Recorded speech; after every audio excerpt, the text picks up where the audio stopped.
wasn't joking. Much good stuff. I was half joking. There's some stuff that sounded good. All right, we're about to go live. Thank you, everyone. I'll call to order the meeting of May 10th of the Comox Valley Regional District. I'd like to acknowledge that we're meeting on the unceded and traditional territory of the Comox First Nation. As we have some members of the public in the room, I just want to acknowledge the emergency exits to the side and through the door that you came in. The muster station is in the parking lot. As is our tradition, we, after recognizing traditional territory, we are also acknowledging and learning about the Truth and Reconciliation Commission of Canada's Call to Action report. So call to action number 3 is regarding child welfare. And it says, we call upon all levels of government to fully implement Jordan's principle. And so for those who don't know Jordan's principle, it was established by First Nations in response to the death of 5-year-old Jordan River Anderson, a child from Norway House Cree Nation who suffered from Carey-Finman-Zyder syndrome, a rare muscular disorder that required years of medical treatment in a Winnipeg hospital. After spending the first 2 years of his life in a hospital, doctors declared Jordan to live in a family home near the hospital in Winnipeg. However, the federal and provincial governments could not resolve who was financially responsible for the necessary home care. For over 2 years, the Government of Canada and Manitoba provincial government continued to argue while Jordan remained in the hospital. In 2005, at the age of 5, Jordan died in the hospital. He never had the opportunity to live in a family home. So in summary, Jordan's principle is a child-first and needs-based principle used in public policy and administration in Canada to ensure that First Nations children living on and off reserve have equitable access to all government-funded public services. It holds the First Nations children should not be denied access to public services while governments fight over who should pay. In order to ensure substantive equality, this can also include services that are not ordinarily available to other children. And with that, we have a motion to move in camera under sections 91E, 92B of the Community Charter.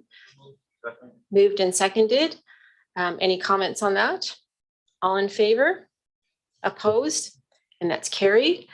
Can I ask for, it would be, we're going to ask for a adjustment in the agenda to allow item number F1, the financial statements, to come first as the presenter has a time issue. So could I have a motion to vary the agenda?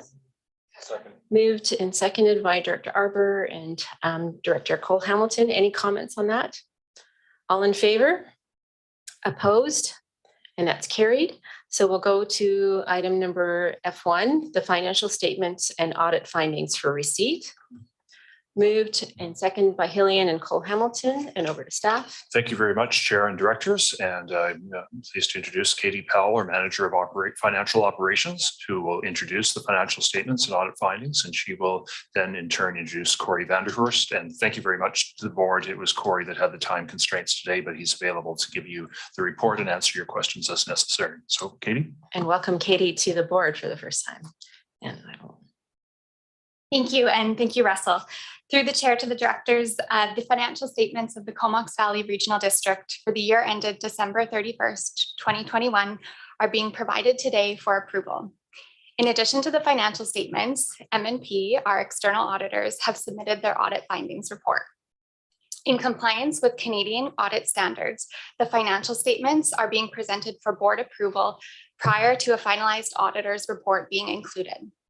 Once this finalized audit report has been included, the financial statements will be posted on the regional district website, and the required filing requirements with the province will also be completed. Corey Vanderhurst, the audit partner from M&P, is here via Zoom, and he's going to provide an overview of the financial statements and the audit findings report. However, before I pass things on to Corey, I would like to take an opportunity to thank M&P for their flexibility and assistance with the year-end process. Given that it was my first year at the regional district and my first time doing year-end, I'm very grateful for their support and guidance. I'd also like to thank the entire finance team at the CVRD for their hard work. Over the past few months, it really is a team effort, and there's many moving pieces to bring the financial statements together, and everyone plays a very important role in that.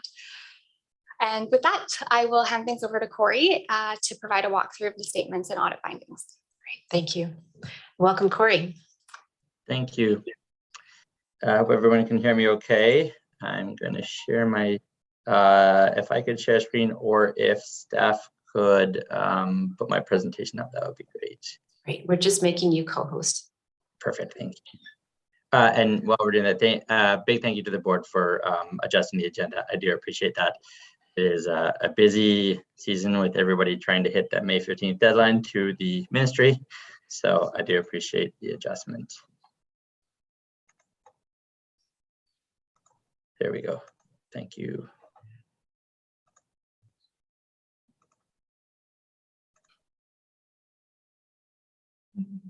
And you should now see my first slide. Yeah, everything's good.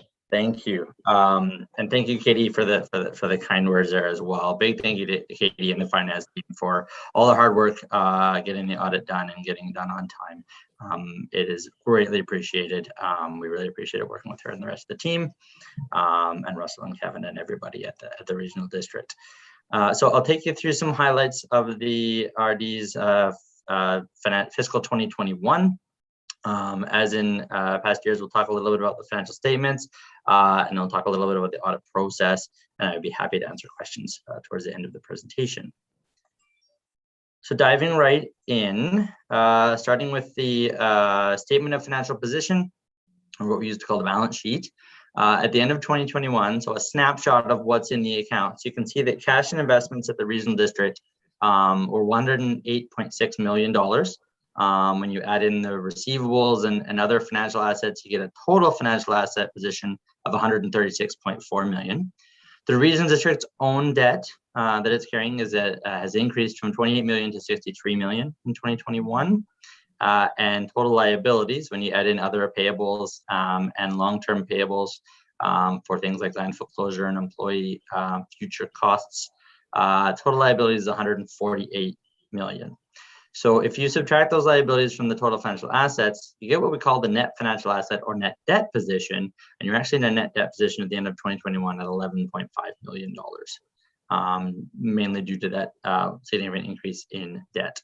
Now, with that increase in debt, you see an increase in the tangible capital assets. So that's what that was for, is for purchasing and construction of new infrastructure and new assets.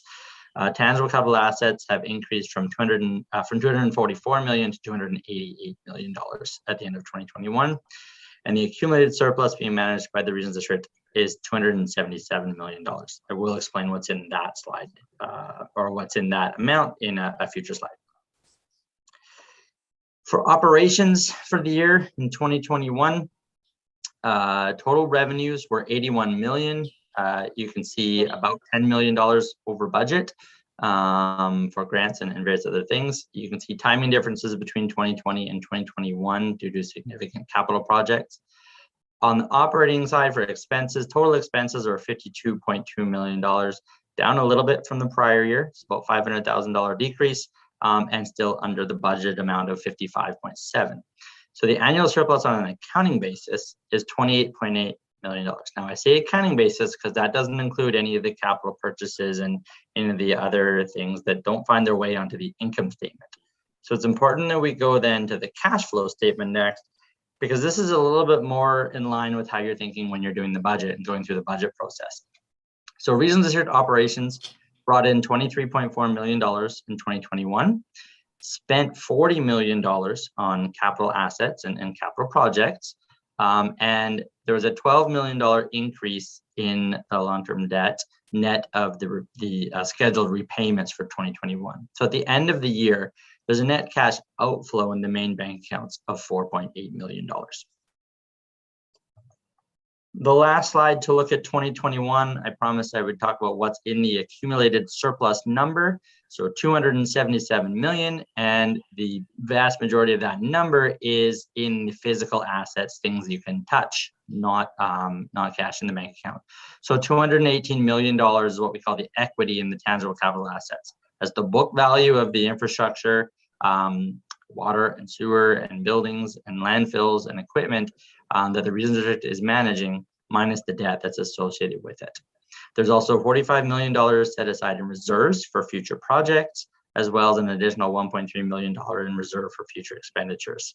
And the operating surplus is a $12.6 million balance at the end of 2021. So shifting gears a little bit out of the financials to talk about the audit and the audit process. We are happy again this year to be providing what we call an unmodified opinion. So that is the auditor speak for a clean audit opinion. We are satisfied that the financial statements that you have in front of you today are prepared in all material respects in accordance with the appropriate accounting standard for local government, which is what we call the public sector accounting standards. We're ready to sign our report. We have all the final bits and pieces squared away. The last step would be board approval of the financial statements here today. A reminder that when we're doing our audit, we're looking at a few things. We look at the controls in place to ensure you're getting accurate reporting, to ensure the assets are safeguarded and there's appropriate risk management going on in the finance department. We sample transactions throughout the year to form our audit opinion. We don't look at every transaction. And again, a big thank you to Katie and the staff in the finance department and throughout the regional district for their help with the audit this year. An important number to think about in the context of the audit is that second bullet, the materiality number. So we calculate that as roughly 4% of your annual revenues. That's $2.5 million for 2021. What we do in our audit is we test every transaction that's over that value. And so usually that's large grants and capital projects.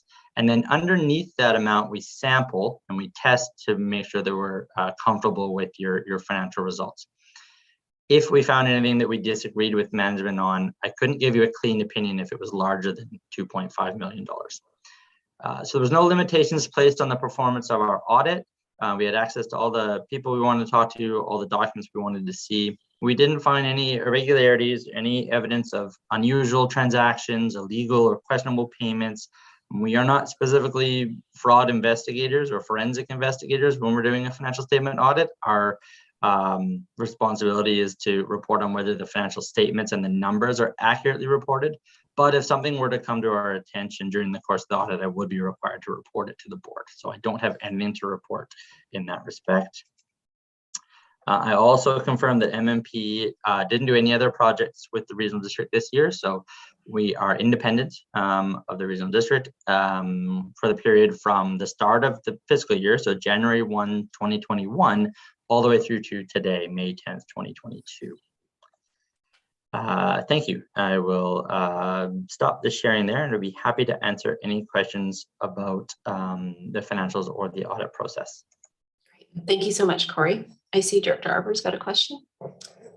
Yeah, thanks. 2 or 3 comments. One is thanks for those last words around the, basically not obviously being a forensic business, but, we've had a couple of experiences in regional districts in the past year, which obviously caused the board some grief. We saw in the North and the Thompson and Okanagan, some stuff that wasn't caught by anybody really in the end. But I guess we're still, so it's not blanket coverage that you provide us with. I have a couple of questions and maybe even one for Dr. McCollum. One is because she's on the Municipal Finance Authority, but I'm just wondering, like our reserves, what's in this crazy inflationary environment, like we have about $45–50 million in reserve and on our debt as well, which we carry for part of it from municipalities as well. So what are we noticing in terms of the interest rates, both on our reserve funds and trends in the market and what we actually pay for our debt? Is there starting to be some change? Because it's been low percentages for a long time. So I'm just wondering if this one might be more to staff actually. Kevin, do you want to comment?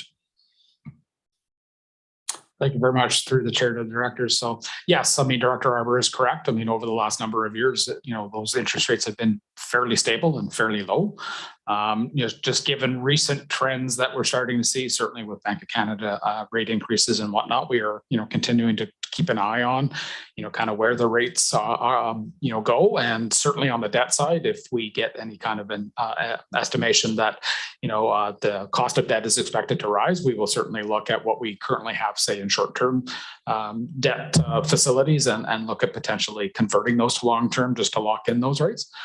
Same thing on the investment side. And again, we have committed to bringing forward to the board, bit of an overall investment strategy or policy that kind of really drives how we invest any of our liquid assets, so to speak, and in what kind of vehicles we do that.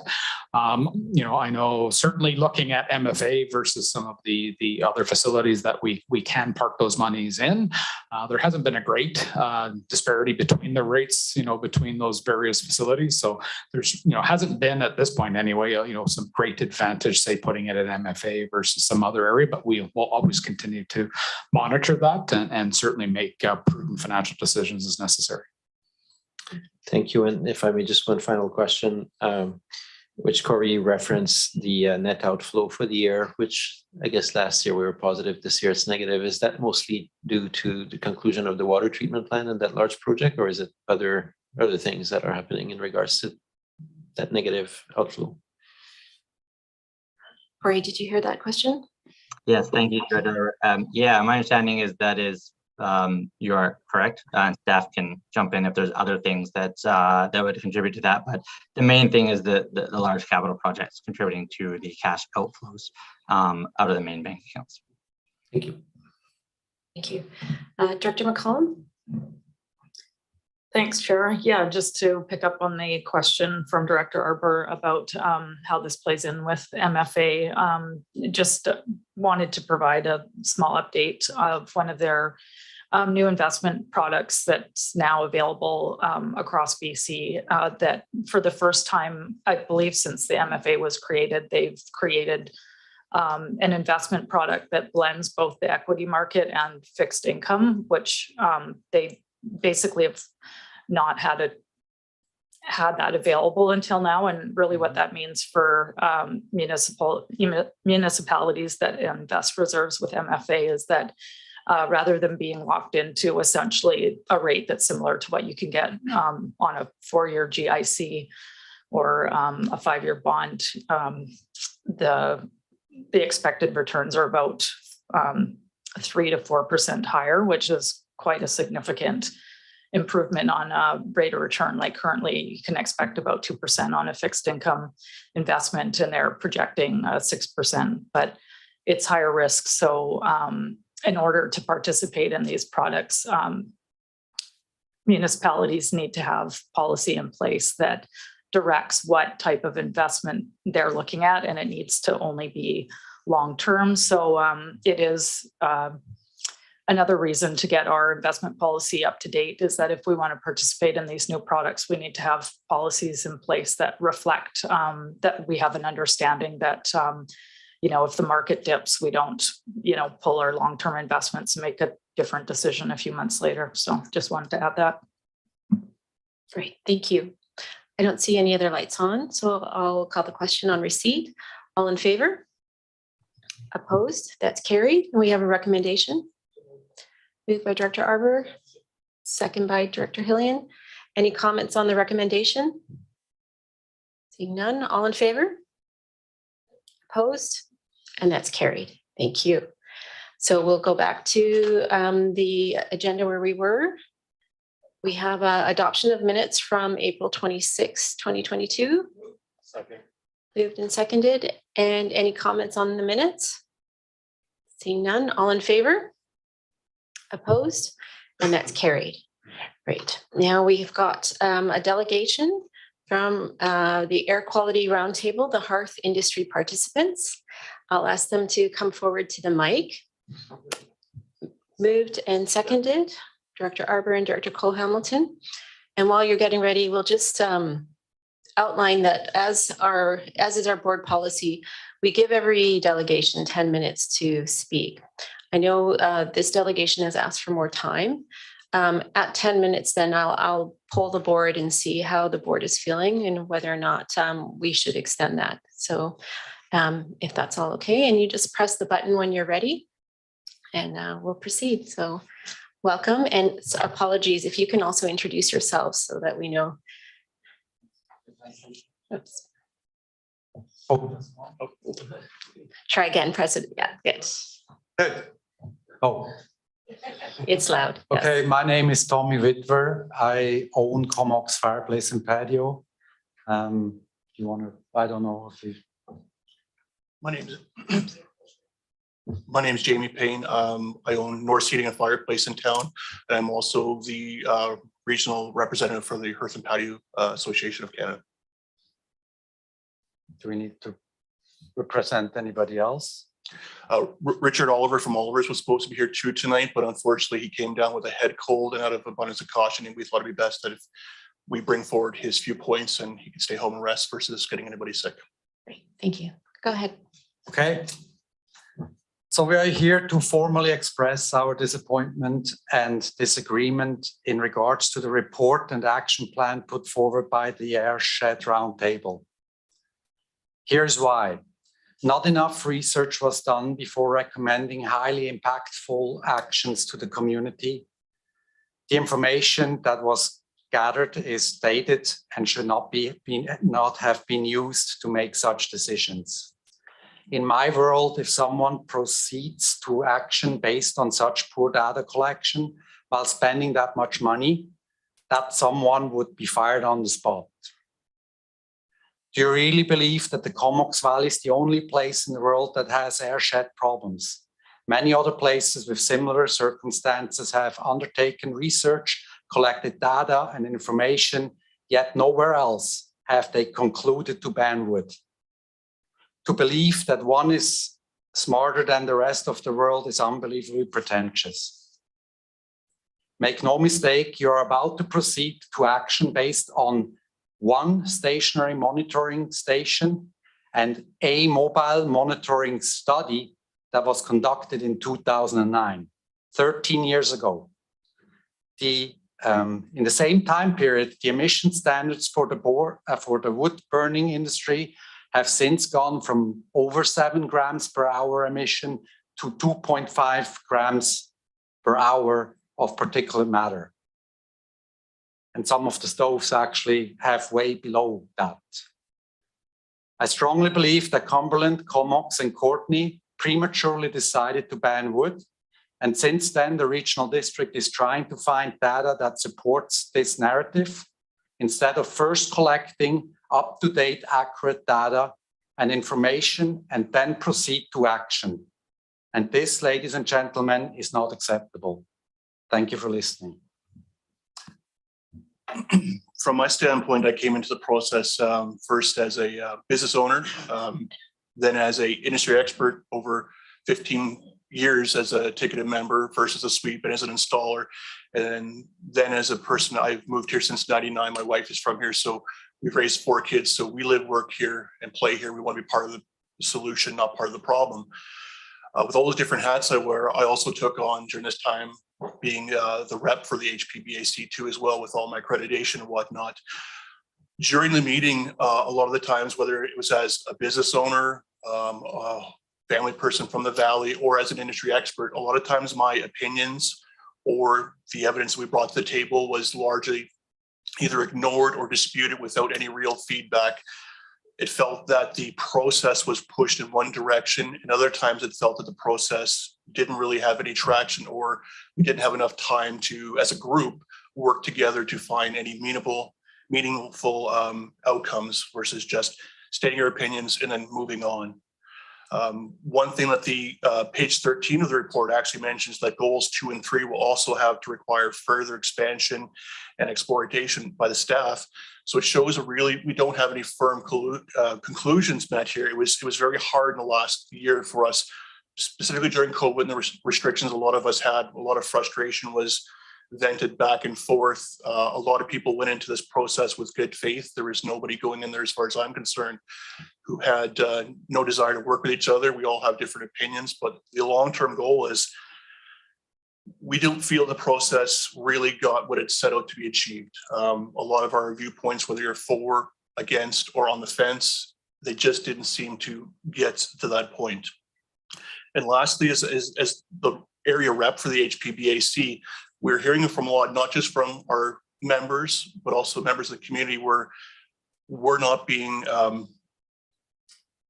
represented properly, where at the meetings where a lot of the times where things were pushed through, not given proper scientific research, and we brought our data up to as well, it was just pushed off saying not true, not true.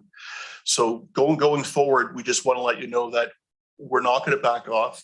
We are going to be part of the process, and when you're serious about meaningful, impactful changes for air quality, we want to be one of the first ones you call to help out. We're not saying we're done. We're saying this process, as far as we're concerned, really was hard to bring to anyone, saying meaningful impact will come out of it. We think there's a lot more work that can be done, and we're not going anywhere. We do want to be part of it, but really this process, as far as we're concerned, is very flawed, unfortunately. Thank you for your time. Thank you very much for your presentation. Is it okay for questions? Are you okay to receive? Okay, Director Arbour. Yeah, thanks. And yeah, you didn't need the 20 minutes. You made a strong point without needing the full time. Thank you. And I do realize it's good we had a heads up that there were some concerns about the process. And sometimes you always wonder, you know, if people don't like the outcome, sometimes they question the process, sometimes it's legit, sometimes it's not. But I think by the sounds of it, it was difficult probably in a year or two during a COVID era to try to bring a vast roundtable together. And I guess we'll have receipt of the report later on in this meeting. And wood stoves is one part of the report, like because we're also looking at yard waste, we're looking at burning on the mountains, we're looking at all kinds of things. And I guess my feeling too is, when do you have enough data, and when do you have, there's always gaps in data. I think we can all agree on that, but it sounds like one of the problems that you have is, you know, different kinds of research. We had problems in integrating this different kinds of research forward. And then to your comment, I know, for example, in the Cowichan Valley, they have multiple monitoring stations and the rest of it. I think this board was intent on starting a long-term process. And you'll hear me later talk about, I don't think, from what I found, the recommendation didn't seem to be, you know, overnight change, but that'll be the future discussion. And the other thing that I'd be curious about is, you know, whether a space was created to explore whether the roundtable could make, you know, a recommendation to reverse the ban that were made, or whether that was tabled at all. I'd be curious to know if at least, if there was this agreement, if at least there was an opportunity to fully debate the range of policy options that are available to improve air quality in the region. So that might be a question actually to you. Yeah, I can answer that for you. Thank you for your question. A lot of the process, whether you're for wood smoke, whether it was from burn piles, wood stoves, backyard burning, a lot of the narratives seem to be pushed in one direction, and we didn't have a lot of time to have open, honest communication. It was very broken. Some of the technology that we had, a lot of us didn't know how to use, whether it was a public member or a business owner. So just it was very hard for us to get a time. So the few times we did try to bring up examples of other communities that have, say, wood stoves, for example, that's where they brought in different policies that meaningfully impacted their air quality. Those were dismissed. We brought quite a few forward too as well. We did our research, we did our homework.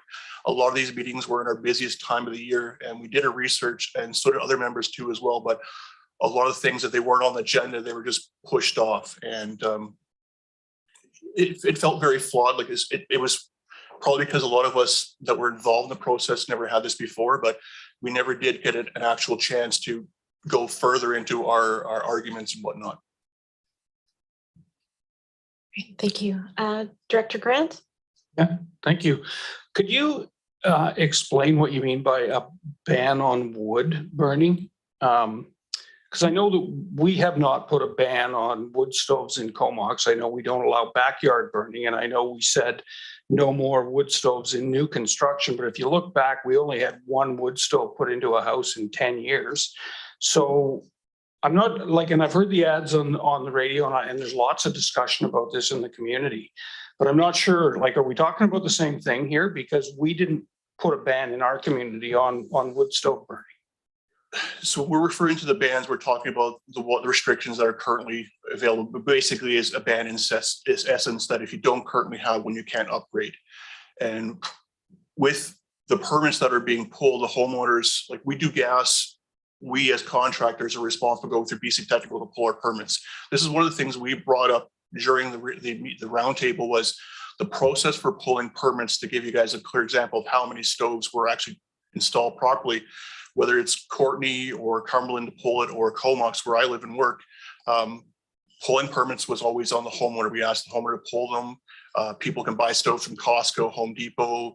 So saying only one wood stove was successfully put in Comox in 10 years, it's unfortunately, it's not true. 5 different chimney sweep companies, homeowners buying stoves left, right, and center, putting them in. So when we say ban, we're not talking about the broad ban that no, you can't have a wood stove, but we're talking about the ban as in you're building a new home, you can't put a zero currents fireplace in. You're doing renovations, if you don't have one, you can't put one in. So a lot of the times where people don't pull permits, the homeowners are responsible for that. One of the things we brought forward is, just like gas products, why can't it be the manufacturer or the installer has to pull a permit? These are different things we brought up too as well, so you guys can have a true understanding of actually how many wood stoves we've changed out in the last 10, 15 years. Yeah, it seemed like it seems like there's a bit of misinformation out there, because I was down in Victoria at a business conference and I got probably 5 people come say, "You guys are banning wood stoves? What are you doing?" Well, that's not really what we did. So I guess it for me, it's a bit interesting, but I do get your point though, that like I look at our wood stove reduction program and how you have to get into an electric furnace and a heat pump. And honestly, the numbers just really don't work. I think we're doing ourselves a disservice by going that route. I mean, in my own particular case, it would cost me about, I don't know, 6, and then I have to change the furnace out because you can't have a gas furnace. So I'm looking at about $18,000, and then I get some rebates back, but it's still a number that doesn't make sense. And so I think that if we were a little easier, like if you could get a more high efficiency wood stove and get some of the really bad ones out, I think you would actually be reducing the greenhouse gas emissions more, or the fine particulate, I should say, more than what we are doing it this way. That's just my opinion. We've had that debate a lot of times and I lost. But anyway, I think that there's a lack of compromise, which seems to be where the issues come from. Sorry, I'll just see. I think you're Something to that. Go ahead. Just you said there must be a misunderstanding. We are not banning wood. Wood banning in new construction is the same ban as could be another ban. Now that's not as harsh as in Courtney, where you're not allowed to. If you have baseboard heat and you want to install a wood stove, you're not allowed to do that, from what I understand. In Comox, maybe you are. But in new construction, if I build a house on a lot that I get, why can't I put in a wood stove? If you say I'm not allowed to, that's banning wood stoves. It's just a mild form in the beginning, but that starts just the beginning of adding something, which, again, I think the first thing has to be done is properly understand the impact of wood stoves, or which wood stoves, because I have a wood stove I burn in Comox. And you don't see the smoke coming out of there because there's no smoke coming out. If you burn it properly, it's clean burning now, clean. There's a little bit of exhaust, like a car produces exhaust too, but we're not banning cars, are we? Director Hillian. Thanks, Chair. Thanks for your presentation. I appreciate hearing your concerns about the process. I've heard those from other people who participated who weren't part of the industry. So I think it was a difficult process. I don't think it achieved everything that we had hoped for, particularly the opportunity for people to really sit down together and roll up their sleeves and work out some good policy. But I'm interested to know, you've said that you're not planning on stopping, you're willing to continue working on this. And I'm interested to know where you see potential areas that a consensus might be achieved. If I may, thank you for your question. I'm the newest retailer in the Comox Valley. I have the smallest shop in the town, but I've been in this industry about 20 years. I've been in the Valley since '99. Ever since I've been a chimney sweep, I've been all about education. So I've got every single ticket you can think of. I go to all the conferences, I teach, and during the program, I actually ran a Burning Right program at our shop, because the one that the government of BC put out was so dated that we picked it apart and found it was very flawed. So what we did at our shop, we opened it up. We had Oliver's Power Vac and Chimney Service. They came down. We basically opened up to anybody in the industry who wanted to bring staff down, customers down, and basically show them how to use this technology. Because a lot of times, if people don't have the right product in their home and it's not installed properly and they don't know how to use it, it doesn't matter how good that wood stove is, it's going to be part of the problem. So we tried to make the best of what was available for education, and we haven't stopped. So yes, we are unhappy with things here, but at the same time, we live here. I've got 4 kids. My wife has got some various health concerns this last year, but I've been to every meeting that I could. I pulled over on the side of the road, did it from parking lots for Zoom meetings. We've all did it, and other members too as well put out there. But the one thing we've done is tried our darndest to keep people involved. And we found that 90% of the people that came into the shop thought they were burning proper wood. They thought they had great burning techniques. And with a little humility, people were willing to change their burning practices. A lot of the stoves that you see smoking out in town here, I can pick the chimney apart in 5 minutes and saying it's an improper installation. So with the process, we try to say these are factors that, yes, you might have a new modern wood stove, but if it's not installed properly and it's not burnt properly, it is part of the problem. So we believe education is huge. An exchange program would be huge. Get the older stoves off a lot of the homes in the trouble areas. As a sweep, we see stoves from the 1960s. I've seen rims off a logging truck welded together, but because that house was put in the 60s, they're grandfathered in through the insurance company. We want them out, but the insurance company accepts them because it was put in before code came in '82.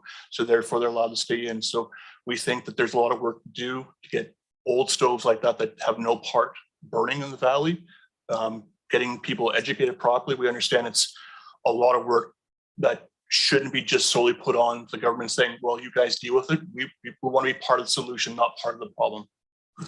Thanks. Thank you. Next up, I believe it's Director Grieve. Thanks very much, Madam Chair, and thank you guys for coming. Yeah, I think we have some really terrible actors out there that are really making this issue even worse than what it is. And I would say that most neighborhoods could probably point to the chimney you were talking about. So rather than blanketing the whole issue, they should be zeroing in on the problem. But I'm intrigued by the fact that all the data is outdated. And I think that's true. You mentioned the fact that it was 7 grams an hour, and now it's down to 2.5 per hour. So do you see that trend continuing even further? Oh, sorry. I can talk to this, yes. Yeah, of course, the trend is continuing. The problem is there are actually most wood stoves currently, their mandate is 2.5 grams per hour. But the industry has long gone under 1 grams per hour with lots of the stoves. It's just that you can only, technology goes only that fast, and it goes fairly fast. And I think it's a very good achievement in 13 years to divide by 3 the emission, and I think it's even further. So I think we just have to, the knowledge of the people have to catch up. And if there's some process in place, so this is exactly the discussion I wanted to have at the roundtable, which never happened really. So questions, and then we can answer, and then there's interest, and then there's some, for example, the forestry, they don't let people in to grab the wood, or the debris from their work. Now, if we had some organization where maybe the government say, okay, we are taking this debris, bringing it to a wood lot, and then there's wood to burn. If you burn it in a clean wood stove that burns under 1 gram per hour, first of all, you don't have the slash burning because now it's taken care of in a proper stove. And then you solve that problem. You have way less emissions. And I'm sure if you put a proper monitoring system in the Comox Valley, you would realize that the air here is actually pretty good. There is days where you have inversion and things like that, but that's like in summer with the watering. If you have a bad period where it's too dry and you shouldn't use water, then what we are doing, we are saying, okay, you're not allowed to lose as much water as you want. You reduce your water usage. The same as if you have an inversion in this valley, because that's happened. You say, today you're not burning wood. Use your backup heat for that day. But it's still, I think wood is a renewable energy. It is right here around everywhere in abundance. Why to go and, let people do other, like heat pump? Yes, it's a great source of heat, but heat pump, they manufacture somewhere. There's manufactured and it's transport. The transport produces emissions and things like that. So it's always difficult. You can't just point to one problem like this and then say, ban it and it's going away. I think it's a balancing act. Like fracking, you have gas people use gas fireplaces. They are responsible, or because they're using it, they want the gas. The gas is destroys the environment. Some people, they have their water source completely destroyed because of the fracking to grab the gas. So should we ban now gas? Yes, then you ban gas, then you have to have somewhere else more of it. So it needs to be, I think, communication. It needs to be a balance, and it needs to be going forward as a group of people want the best environment possible. And I'm not talking here as a HARF guy. I'm talking here as a community member of this community. I want clean air too. I don't want that my mother-in-law is dying from whatever, or I don't know, my kid is getting sick because of the smoke. Thank you. I hope you're the same. So I see Director Arbor has another question.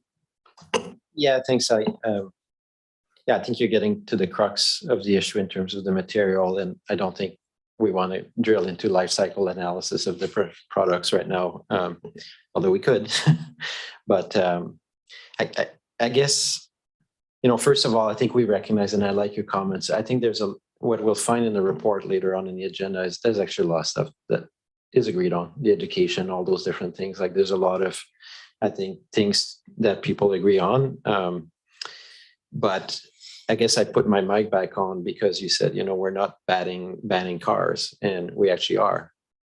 By 2030, we now have a provincial and federal mandate to transition away from petroleum altogether and to go all electric or hydrogen. So the problem you have as an industry is dual in my way. This is honest feedback. One is that you're in an era where the entire world is trying to decarbonize in all the sectors, right? And the second is that because of that PM 2.5, there's been health concerns, which in the Valley, whether the data is current, I think we can all recognize. I have a wood stove, right? So I know in my neighborhoods at times, I don't have a perfect wood stove. Maybe I should get it replaced, but I'm hoping to perhaps transition to a heat pump and have wood stove as backup, looking at options to reduce the footprint. But these are debates that take a while. And this is where I agree as well, where, again, I think your concerns about the process is what I take to heart, because I wouldn't want to see, I don't like to hear that there's been real concerns in our process. And that would be for management to review and for us to think about maybe later on to understand that. But I appreciate you coming and stating it really clearly today, your issues with it. And whereas maybe on the material, there might be disagreements, I think you're right. We agree that we're one community, and affordability, all those different things are also top of mind as we develop policy, as they should. Thank you. Thank you. I don't see other lights on. I have a couple of points myself. First of all, again, thank you to the presenters for your information. And I actually wholeheartedly agree that we need more data, and that we do need to invest in more data collection. And I think that conversation may come up later on the agenda when we receive the study. I did want to ask, though, however, Tommy referred to the regional district moving forward in some kind of direction. And I wonder if you could clarify what you meant by that, because as the regional district, as the electoral area chair, I'm still scratching my head. We don't have any kind of movement in a direction. So could you clarify that? Yeah, I can.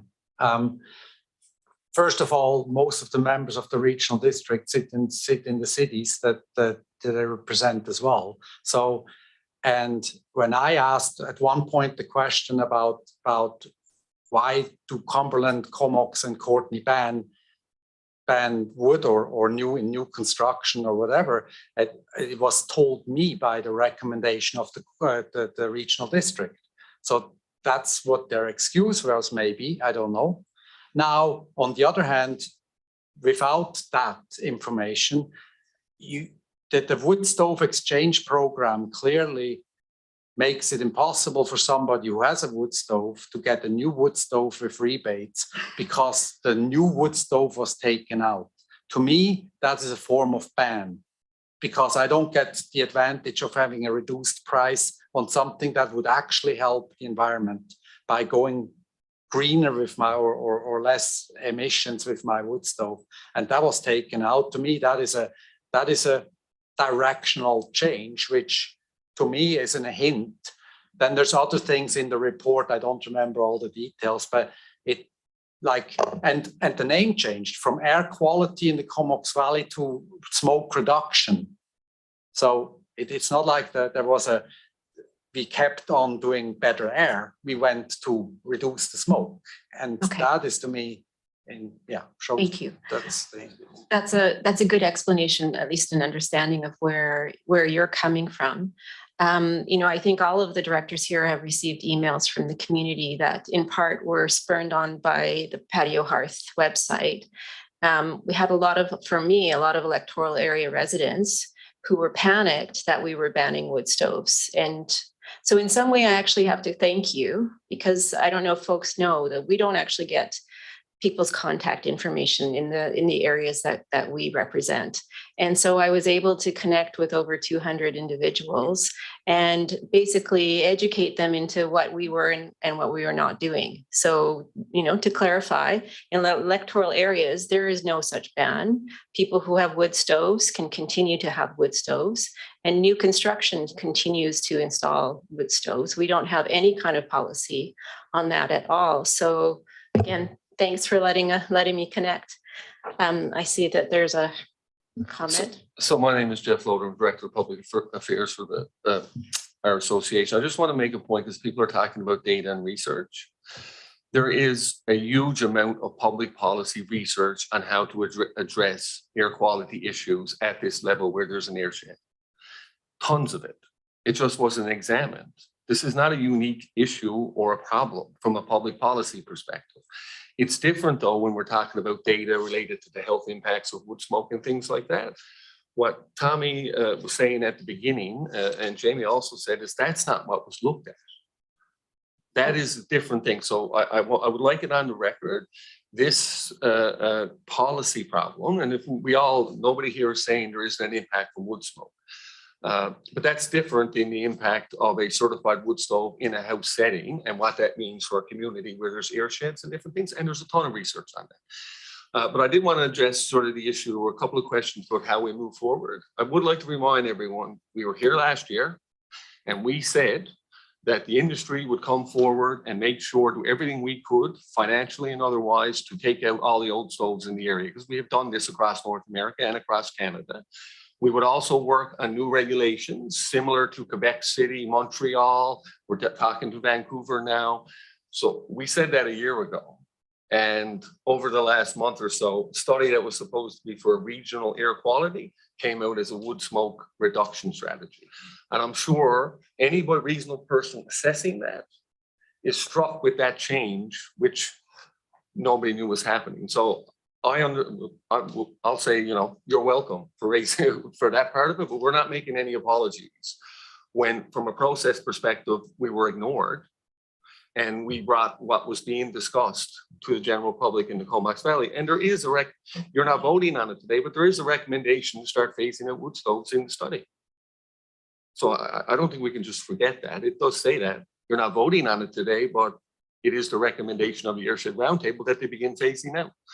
So we can argue about whether a ban in new construction equals a ban writ large and messaging and stuff, but that is here and that is very clear. So we felt it was appropriate to tell the people in Comox Valley that's what's under consideration. And I'm glad to hear you say thank you for that, because I'm sure everybody agrees that everybody should understand exactly what is the public policy decision in front of elected officials, so those people can be held accountable. And you know, there were comments earlier about, you know, we're not going anywhere. I mean, we feel like we're in a position, the only way we can actually have a voice is to ensure you're held accountable electorally. Okay, thank you. That's unfortunate, but we'll see where it goes. I don't see any other hands up. So on receipt of the delegation, all in favor? Opposed? That's carried. Thank you very much. Great. How are folks feeling? We can move on. So we are actually going to now move on to receipt of the wood smoke reduction strategy. Moved and seconded, and over to staff. Thank you, Chair and Directors. And I'll just introduce Alana Mullally, General Manager of Planning and Development, to introduce this report, and she will be assisted by her staff to present to you the report and answer your questions. Thank you. Welcome, Alana.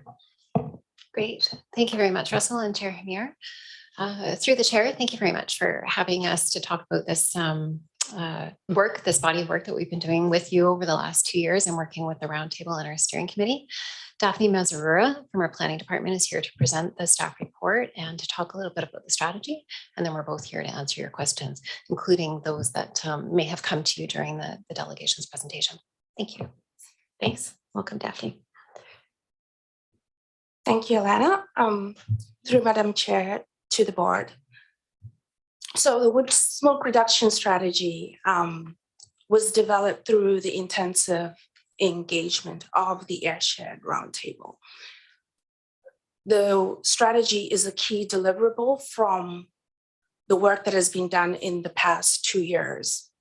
And in this work, we engaged the roundtable in 5 meetings, and we also engaged the steering committee in over 9 meetings. The initial meetings focused on the development of a vision and the goals, understanding air quality issues within the regional context. And some of the key outcomes during this time was the State of the Air memo and Year 1 reports. Within this initial engagement, it was also identified that fine particulate matter from wood burning was a pollutant of concern, especially impacting the health of residents within the valley. So wood smoke emerged as a key focus area for the roundtable. And then 3 working groups were, sorry, slides. I didn't realize that, sorry. But they haven't missed anything, I don't think so. No, you're right on track. Thank you, Jake. So yeah, so the key findings were that wood smoke did emerge as a pollutant of concern. And then we also engaged the roundtable within the development of working groups that were created to achieve the goal 1, which was to achieve measurable reductions in fine particulate matter levels to protect public health. So within these working groups, they were engaged, 3 working groups were engaged for these 3 topics over 3 meetings, which was a total of 9 meetings. And this developed much of the content for the action plan that's on the next page. And so there were 6 key actions that were identified during this process, and mostly were developed from the engagement of the working groups.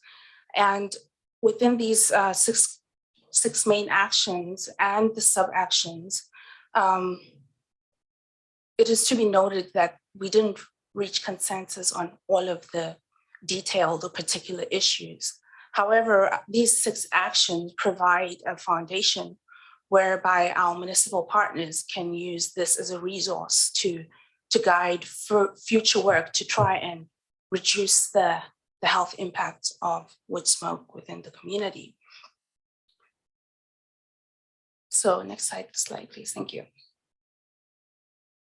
So, so staff is also recommending that the CVRD board send some letters to our municipal partners to use the strategy as a key resource to try and reduce the impacts of wood smoke within the different municipalities. And also we are suggesting that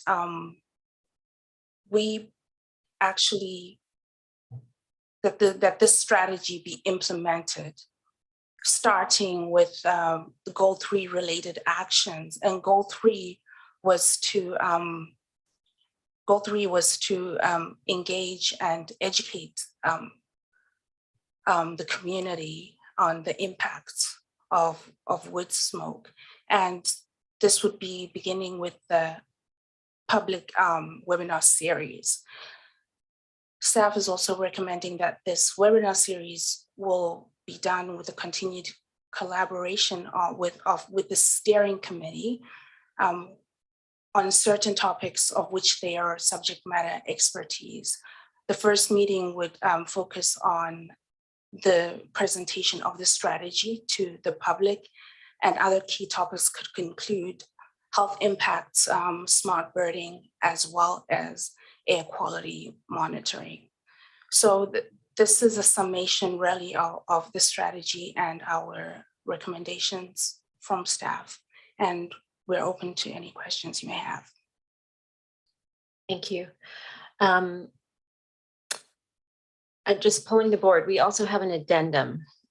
So we could either table receipt of the current report now, if anyone wants to speak to that item, and move the addendum forward, or we could save that till later. How?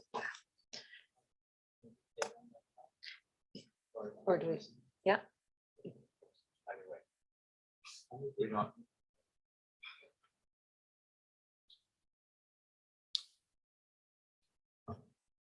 We've moved and seconded to move the addendum forward so that we can speak to it. Any other comments on that? Okay, hearing none, all in favor? Opposed, and that's carried. Thank you. So from that, Director Arbor, did you also have a comment to the report? Thanks to both, now that it's included. And I guess the addendum is the letter from Breathe Clean Air, correct? Which also identified some concerns regarding the outcomes and a little bit of the process for sure. That's too bad, because I actually like the report. You know, sometimes you get a great process and you get a bad product, and sometimes you get a bad process and it's a good product. And you know, I was actually fearful of what was going to come out of this, but I just want to say, you know, we heard from the Heart and Patio, and we heard from Breathe Clean Air as part of the addendum, but I just want to be it on record that, you know, there's a lot of participants here. Allen Health, Vancouver Island University, Ministry of Forests, City of Courtenay, Cumberland, Comox, BC Ministry of Environment, Comox Valley Chamber of Commerce, Elemental Energy Advisors, Focus Energy Assessment, Comox Valley Farmers Institute, Breathe Clean Air, Mid-Island Farmers Institute, Heart Patio and Barbecue Association, Cumberland Community Forest Society, Comox Valley Nurses for Health and Environment, Manulife, I guess that's for insurance purposes, Comox Valley Community Health Network, and residents from municipalities and electoral areas. So what I'm trying to say is that, the report being generated, we've heard from 2 participants that are unhappy. Maybe we'll hear from more, maybe we don't. Again, I'm really saddened to hear the concerns about the process, but the question before the board today is really, what do we do with this report? Right. And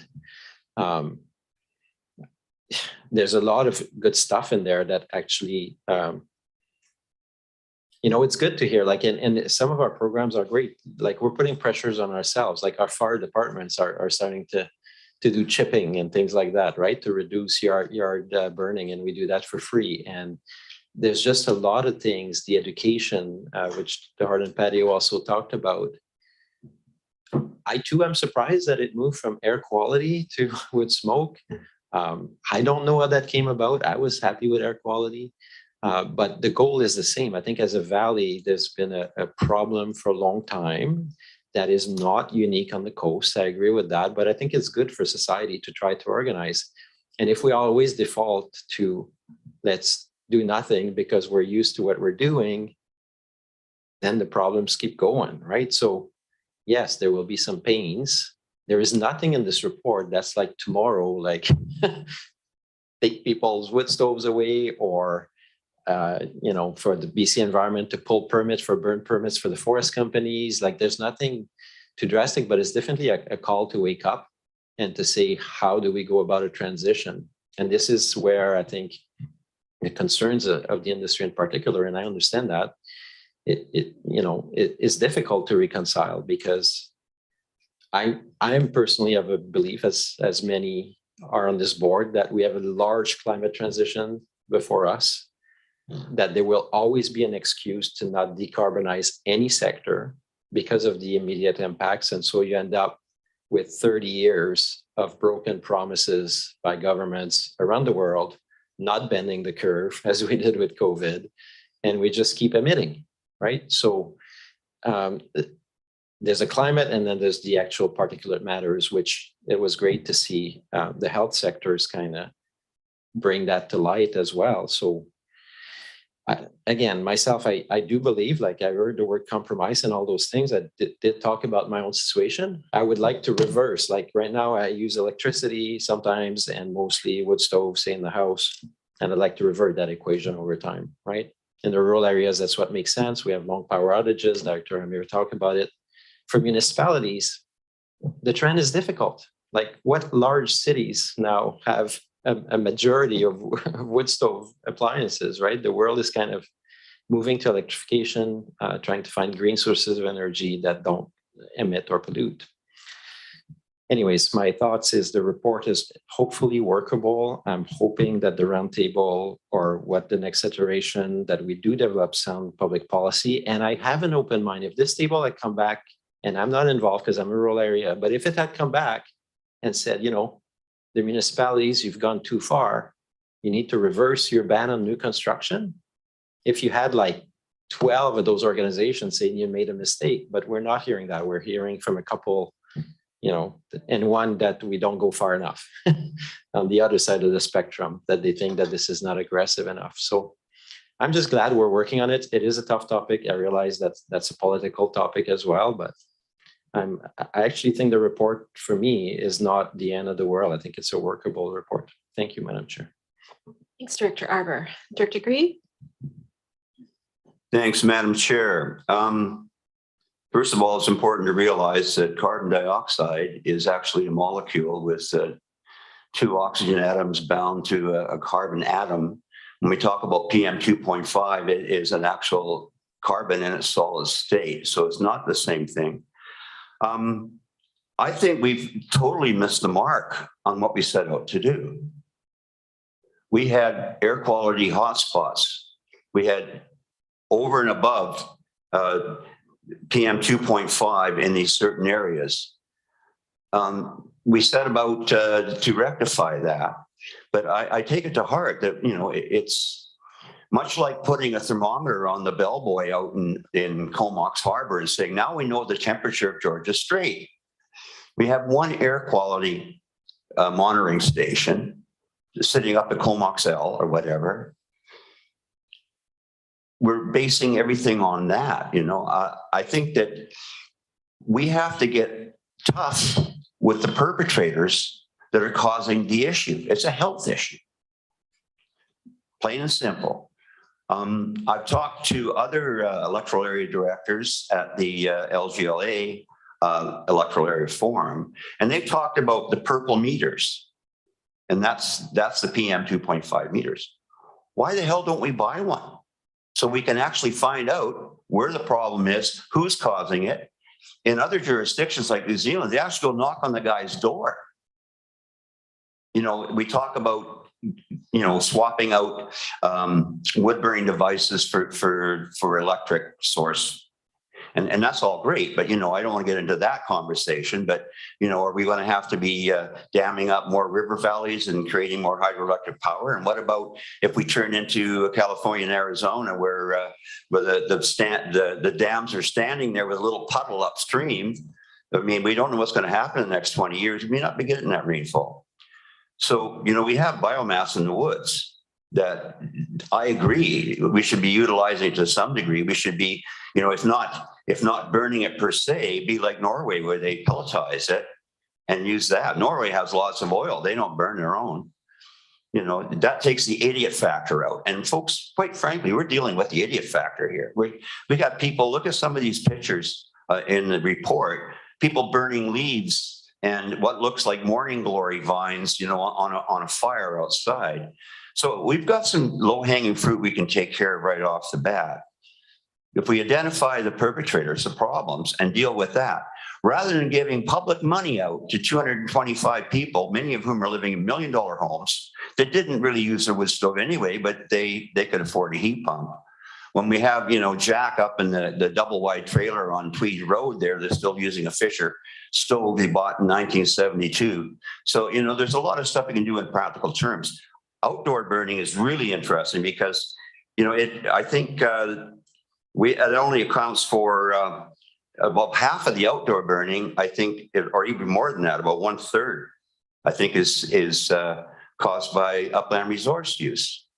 So, we, as far as working in our own area, I mean, we've talked about chippers, we talked about getting the fire departments involved because we can't seem to get a comprehensive curbside recycling program going where we could actually pick it up like they do in Cumberland and Comox.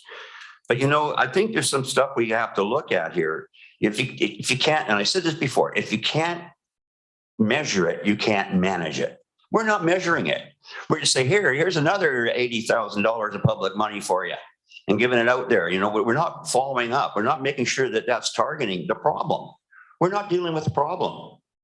I don't know where we went off the rails on this, but I think it's really important we do deal with the perpetrators of this, the 2.5 or 2.5 PM that is causing the problems out there. Let's target that. Let's get rid of backyard burning, sure, but we have to come up with some service in the electoral areas where we can actually pick up the yard waste twice a year or something. I'd be willing to do that. Even way out there on Rennie Road. But, I think we're fooling ourselves. We're living in la land. We have to get down to actually dealing with this problem and the people who are causing it. Thank you. Director Grieve, I think I heard 2 questions in there. Would staff like to comment on the purple monitors and more data collection? Thanks very much, Chair Hamir. I guess there are a couple of things I'd say about that. So I think that the interest in data collection is responded to in the suggested next steps and the actions that we've put in front of you.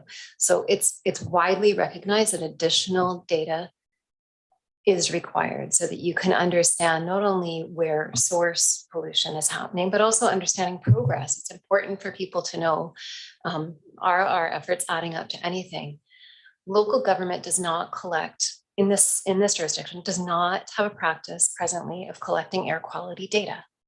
but the province does. And that's why in this report, we talk about the value and the importance of partnerships. So, key steering committee members include reps from the Ministry of the Environment and also Vancouver Island University. And so we have interest from those individual reps in continuing with us, as desired by this board, if the board desires, to do things like more data collection to get us those more robust numbers. But this process never set out to do data collection or take us into a realm outside of your jurisdiction or our. Sure. Yep.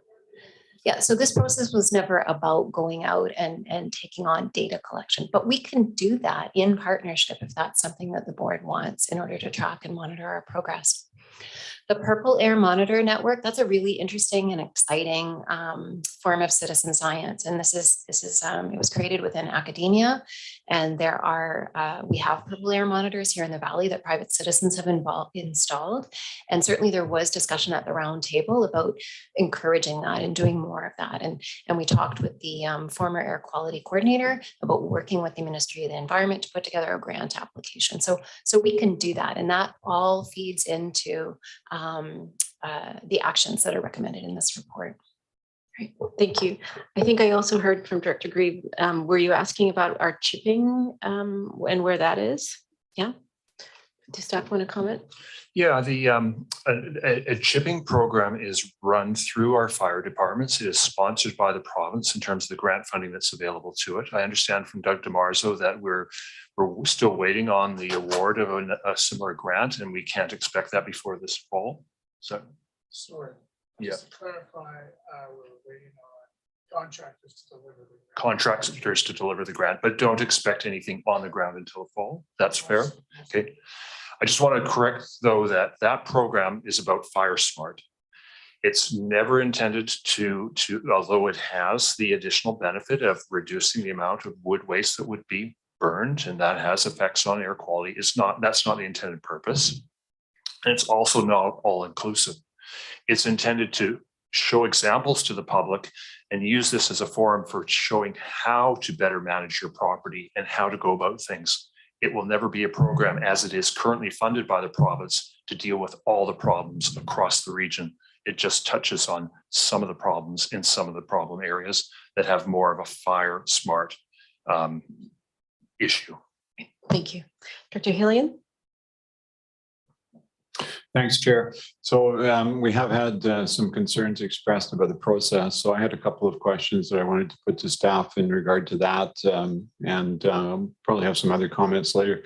First of all, I wanted to clarify the role of PINA sustainability, which I think originally was managing this process. And I'm not really sure at what point they departed the scene, or to what extent they're responsible for the report that's before us. And just there's some, I got a message from the nurses group that was involved, and they seemed to think that PINA had somehow been dismissed or had quit or something like that. They didn't seem clear about why their engagement had ended and when. So if that could be clarified, please. Through Madam Chair, that's correct. We had engaged a consultant to assist us and serve in the role of air quality coordinator, and we worked with them for 2 years. And we had a contract with PINA, and on reflection of the deliverables and the way that the process was unfolding at the staff level, we determined that the terms of the contract were not being met, and so we moved forward to terminate that contract. Okay.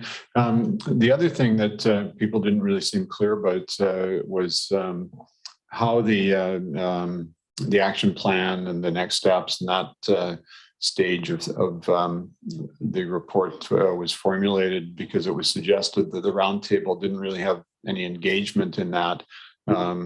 We've heard from the industry spokespeople here today that they didn't feel they could get into the sort of fulsome discussion that they were hoping for at the roundtable. I did hear that earlier in the process from a representative of Breathe Clean Air. So I'm just wondering if you can comment about how the process was managed, and a response to those concerns that have been expressed about the roundtable not really providing the level of engagement that people would have liked. Through Madam Chair to the directors, this is a tough one. To my knowledge, this is the first time that the CBRD had ever embarked on something like a roundtable process. Sorry, to collect feedback from a group of stakeholders with diverse opinion and diverse position, and to try to come up with points of collaboration. And in the letter from Breathe Clean Air, you'll note that there's a statement recognizing or acknowledging that this was never about coming to consensus among the roundtable, rather it was working collaboratively to try to find those points where we could start to prioritize in the Valley and where we could start to identify actions. And so it was a difficult process. We had initially over 30 folks very committed, gave of their time on a volunteer basis, and we were very grateful for that.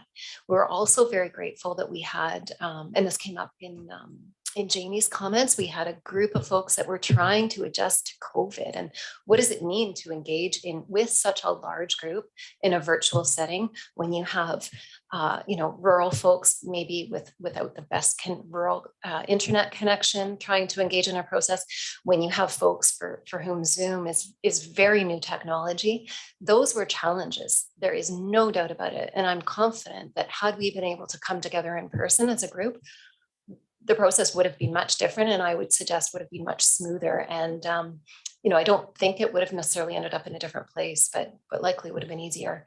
So we were grappling with those challenges. I also mentioned that we terminated our contract with our quality coordinator, and so then staff tried to take on these latter pieces. So it was tough. Ultimately, where we found that really great conversation was happening and where the bulk of, as Daphne said, the bulk of the action items came from were in those smaller working groups. We found those to be a very effective mechanism to dig into specific issues with roundtable members. And those roundtable groups, those working groups, they all included roundtable members and they were voluntary. A question was put out to group members via a survey. How would you like to, provide additional input and feedback, and would you be interested in joining this kind of a working group? So we tried to be iterative, but yeah, the fact remains this is a contentious issue. It was when you initiated this process back in 2018 with early work done by Shift Collaborative, and it continues to be. And what we've hoped is that we've given you a document heavily edited by staff, right? Because we didn't get to that point with our roundtable where there was agreement and probably not the time. Like we didn't have the time to really dig into these actions. We knew that there was urgency coming from this board. We saw municipal councils passing resolutions to hasten action. And so this was staff's effort to get something in front of you that we felt would be workable. It's within your jurisdiction. All of these recommendations are within your jurisdiction. Some, yes, rely on partnerships, some rely on different sources of funding, but to give you something and your municipal staff something to work with as a springboard.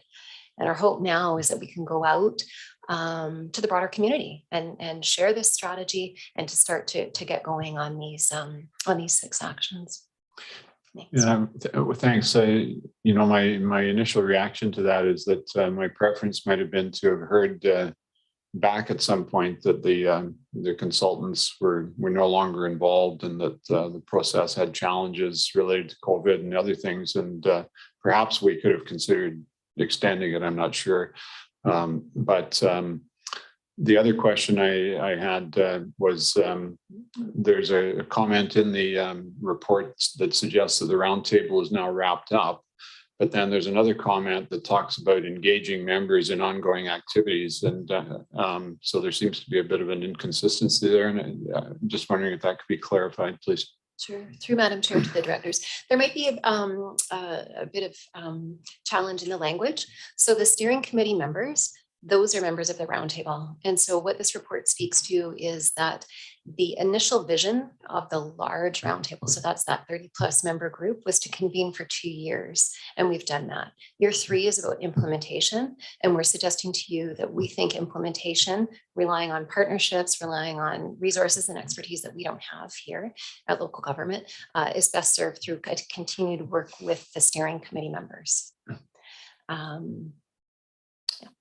Okay, and my final comment, Chair, just now, one of the most compelling presentations that I've heard on this issue in the last several years came from our medical health officer, and I'm assuming that she remained involved in this process.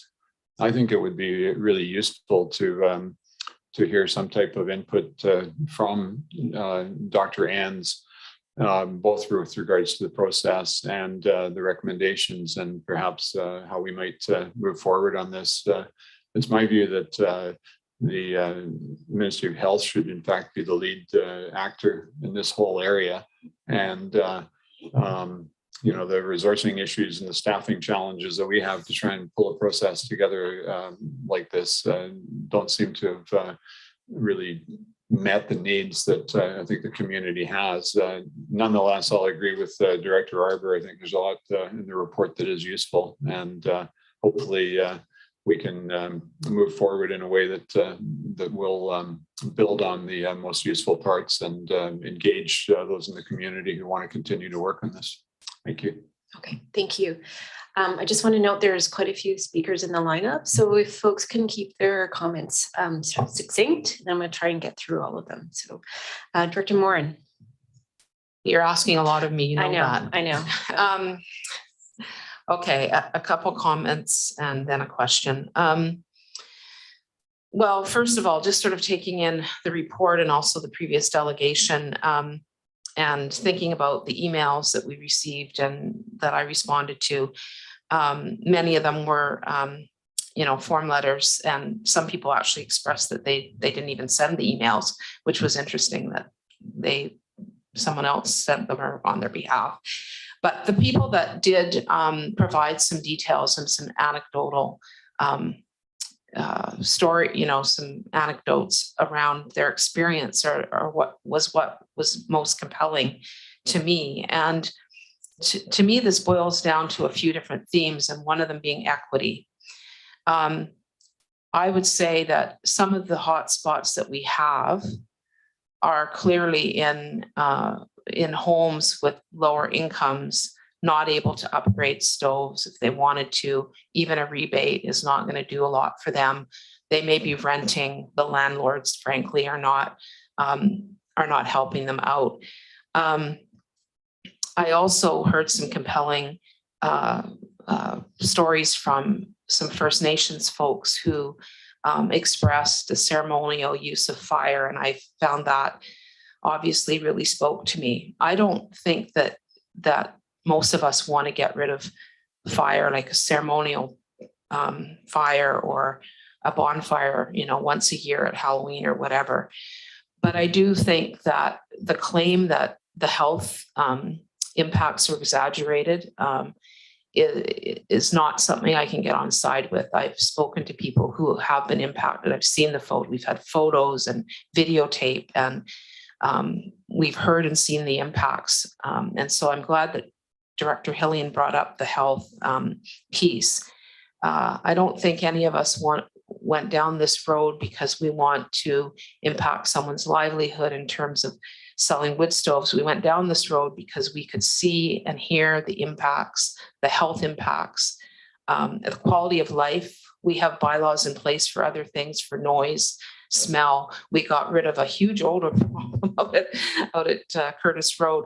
Those things do impact people's quality of life. And you know, it's important that we look at ways to address it. I know that in my response, I outlined a few things that I thought could be helpful. And some of them are brought up in the report.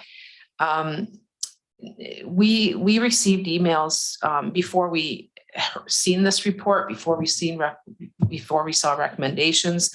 I felt it was quite unfair to make an assumption about this board's what our action was going to be, because we had taken no action. And in fact, what we took at the municipal level was not drastic, in my opinion, at all.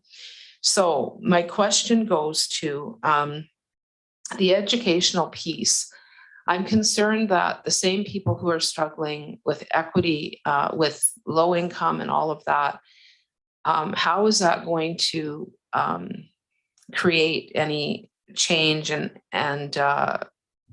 And in terms of the educational suggestions, we did get an email suggesting more of an outreach approach rather than workshops or webinars that people, probably won't attend, the people that need to see it. So I guess my question is around what the vision is around this educational component. I'm hearing that it's going to be left up to the municipalities maybe to take a look at that. But I just wanted to really stress that there is an equity issue here. The people who can afford to go out and get new stoves that, they claim burn better, they have that privilege, but not everybody does have that privilege. And I think we need to find some ways to help. Thanks. Thank you. Director McCollum? Thanks, Cheryl. Sorry. Sorry. Before we go to Director McCollum, would staff like to comment about the education piece and strategy around that? Through Madam Chair, Director Moran, I understand your question to be how will specific education activities or efforts focus on the inequity around or reach folks who are. I guess I'm wondering about how the education is going to impact behavioral change if we're not getting to the people that really need the education. Like, how are we doing that if we're doing webinars and things and we have a single mom with 8 kids that's not going to attend a webinar? Like, are we going to do some kind of education that is more of an outreach base? That's my question. Through Madam Chair to the directors, I guess maybe I would suggest 2 things. One would be when we look at our housing needs, our poverty reduction assessment, we know that most of the folks who are living in core need are renters. And so I think one thing that will be really important in our marketing of our targeting of these sessions will be for property owners, whether or not they're owner occupied or they support residential tenancy. So I think that's one piece. And then in respect, I think we're recognizing at the population level, the impacts are the same regardless of our socioeconomic status. And so we can certainly, if you've got suggestions for us about how you think we could do specific things, but I think generally when we're talking about wood smoke, the impacts are the same. And if it's a matter of just reaching different audiences, then we'll get some insight and some advice on how to best do that. Thank you. Director McCollum. Thanks, Chair. I'll try and cut down on what I had to say in the effort to speed things along here. I guess my first comment is really what we're trying to address here is PM 2.5. It's well understood. The science is very clear that there is a threshold in which the levels are not safe. And I don't think that there's any disagreement on that from any of the stakeholders that we've heard from in this process. So if there is some issues around calling it wood smoke reduction strategy versus air quality, perhaps what we need to consider is it's a PM 2.5 reduction strategy. That's what we're trying to do, is address health. And that kind of brings me to my second point, is that I don't know that I completely understand the rationale for the actions and the system in which we decided, or I shouldn't say we, but in which the strategy decides on how to prioritize what we do next. Ease and resources can score a maximum of 6 points in this matrix, whereas the actual reduction of PM 2.5 has a maximum score of 2. So we can actually have actions that don't impact PM 2.0 at all, that do much better in these action items than things that would have a direct impact on that. So I don't totally understand why we put so much weight in ease and resources. To me, they're categorized separately. They're essentially two of the same thing. And while they should be recognized, I don't think that that should be the primary feature in how we decide what our next steps are. Also, education as a goal, education as a means of behavior change in order to reduce PM 2.5. It's not a goal in and of itself. Neither is data collection. So I would really like to see this reframed in a way that really focuses on what our main goal is. Also, the action item 3 around recreation fire use as a, or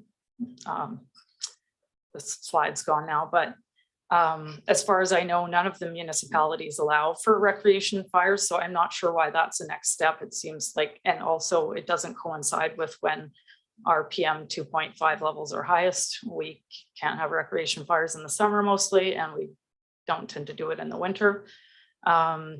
So I'm not quite sure why that one gets to the top of the next steps. And even in the appendix, it's outlined that that there's bylaws against this. So I'm not totally sure why we would highlight that.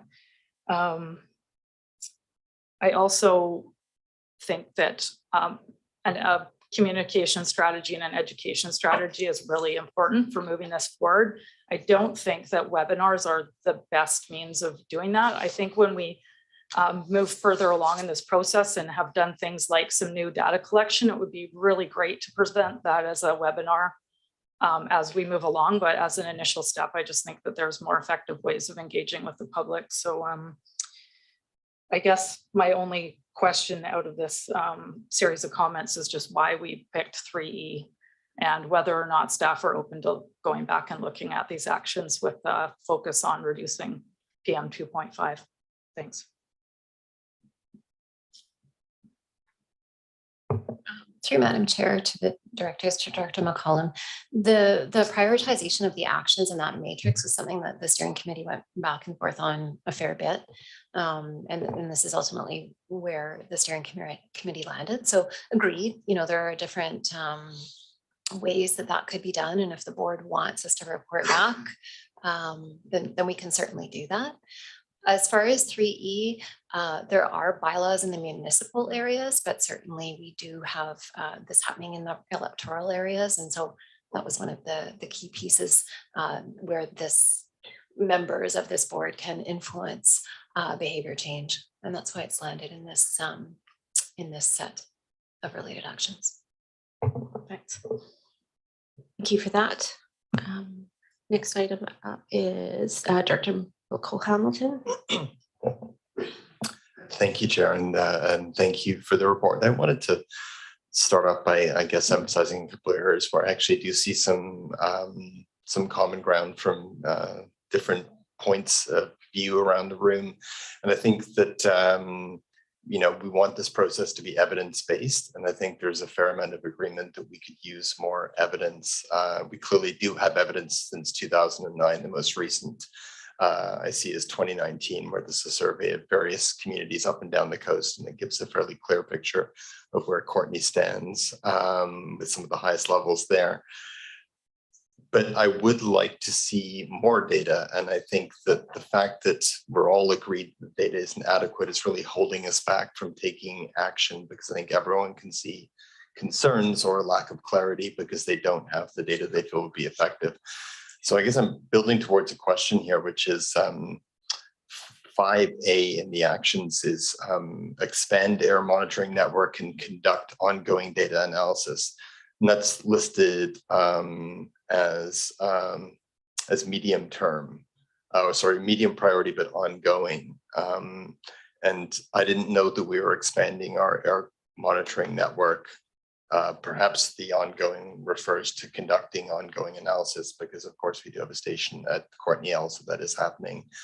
So I guess that would be one question I have, and I would, as I'm looking at this sort of the rankings there, I would echo what Councillor McCollum said, Director McCollum said, that the fact that the real goal here, reducing PM 2.5, is only 2 out of the 10 points attributed, I think is a challenge in terms of selecting actions that really hit the goal, the main goal itself, which is reducing PM 2.5. So, and my second question was about was a bit more about communication and education. I think I've heard a lot of people from a lot of perspectives talk about education and the benefits it can have in terms of changing behavior, and I would I would tend to agree with that. I also have questions about what the webinar approach is useful. Having sort of been involved in various public education campaigns, webinars seem to largely attract people who are extremely interested and able to commit an hour or more of their lives to learning about something. And those that may not necessarily be the group who we're most seeking to influence and to bring into the conversation here. And my second question was that in the city of Courtenay, we passed a resolution back in January that was moving towards a voluntary no ban policy or a communication policy on days where the provincials, the forecast or the current assessment showed extremely poor air quality. And I heard from Jamie, he was talking about the very same thing, and it's good to see us agreeing that that I think might be, that as opposed to a webinar, is a very, very targeted piece of communication. If you're to communicate on a day, today the air is bad, if you have a backup option, please don't burn anything, use whatever you have that's your a non-combustion option. That I think is a very specific and very direct kind of education. I know that as part of our resolution in Courtenay, there was an addendum that our resolution be shared with all the local governments in the Comox Valley. And it was confirmed by our corporate officer that was sent out in January. I was wondering if that was received and if it was taken into consideration by the working group, and what thoughts were about something along those lines, a very clear, very specific no burn advisory on days of poor air quality. And I guess, and then my other question was just about the ongoing expansion of air monitoring. So thanks. Madam Chair, you've asked many questions and raised many matters. I'm not going to answer them all specifically, but I'm going to give you some general context that will, I think, address many of the issues that are being raised here. And this regional district is responsible 100% for water quality, sewage treatment, and the solid waste. Solid waste because the province mandated, sewer and water because this board took it upon themselves to take on those services and take responsibility for it. And because of that, and this is how regional districts function, right? It's this board adopting a service and putting in place the resources to address it, and then becoming 100% responsible for it. So when Dr. Enns mandated that our water treatment was not adequate and it was causing health concerns, this board was 100% responsible for that. So far, air quality has not been a service that this board has adopted to take 100% responsibility for, and it has not been mandated by the province. And here's the dilemma. You as a board are hearing from your citizens the need to address these matters right away, and you're anxious that we take actions to do them, such as higher levels of air monitoring and more immediate actions. Unfortunately, we don't have the tools to do that. What this process has set up is a collaborative. It's let's work together as a community, no one agency having full responsibility for air quality, but all of us having some resources and having some ability and having some interests. Let's pool those together and work collaboratively. We're not there yet. We have the ability to reset and bring it together. But within that context, that's why we don't have recommendations or the ability to act on a higher level of air quality immediately. It's because Alana and our staff are going to have to work with those other partners to try and do it collaboratively. Everybody trying to find resources off their side of the desk and put it in place. So I say this to sort of provide some context as to why you don't see necessarily the resolution and actions and recommendations that you want that have more direct effect, because this is a process in which we don't have 100% control. And as a result, we need to work collaboratively with the various agencies, try and get this process back on its wheels, try and work cooperatively. We've heard from a few that feel that we are not there yet, and try and move forward.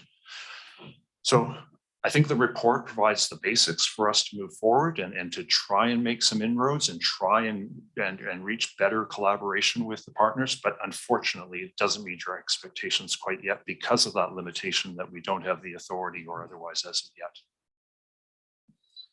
Thank you for that frame. I see Director Sullivan has his hand up. Thanks, Chair.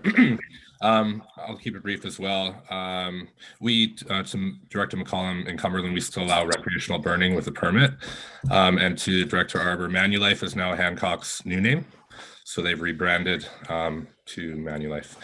And just comments, just moving forward with wood burning, the access is just a real issue. So to get clean wood or to be able to burn clean wood, we really need a new process from the government or with these partners, managed forest partners, to create a clean supply, and education might be a part of that moving forward. Thanks. Great, thank you. Any other questions or for staff, or those are good comments? Seeing none, Director Grieve. Oh, sorry, Director Grieve, you've spoken already. I'm going to just skip over to Director Grant then. All right, I see he's open to the same page, so I thought he was going to steal my thunder there. No, I'm just, in answer to Director Morin's question, I think when you go back to the beginning when this was brought up, it was my contention that the problem wood stoves would probably be in a lot of the older homes that were built in the 60s and 70s. Many of those homes don't have an electrical panel big enough to take any kind of heat pump or any of those kinds of things.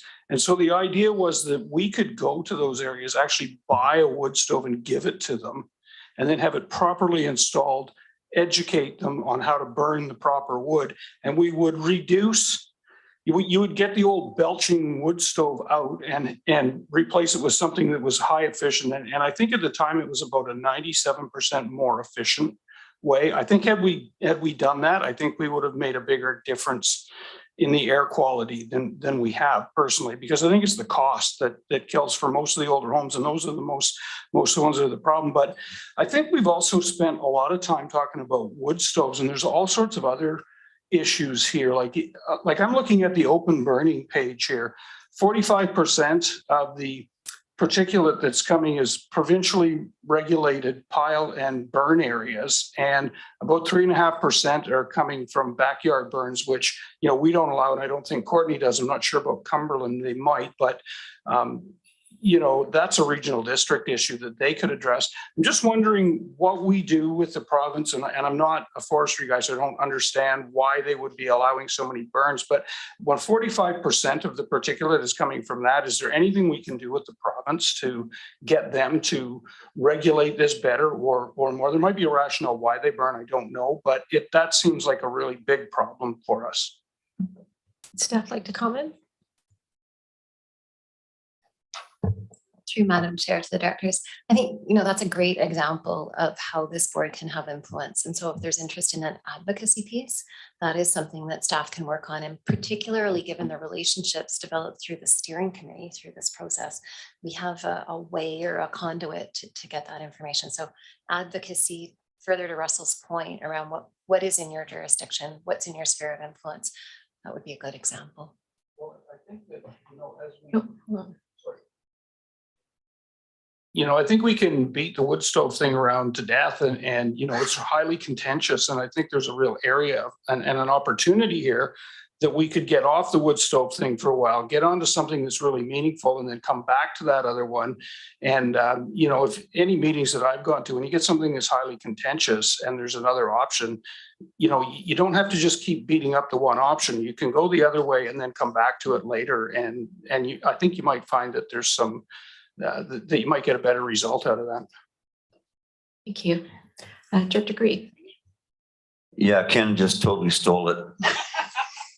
That was my point too. I mean, if half the particulate matter comes from open burning and almost all of that comes from BC regulated burns, do we know? Because there's a lot of policy changes going on in the Forest Practice Act right now, but I guess we don't have the expertise to speak to it. But that seems to me to be the big elephant in the room is the forestry practice.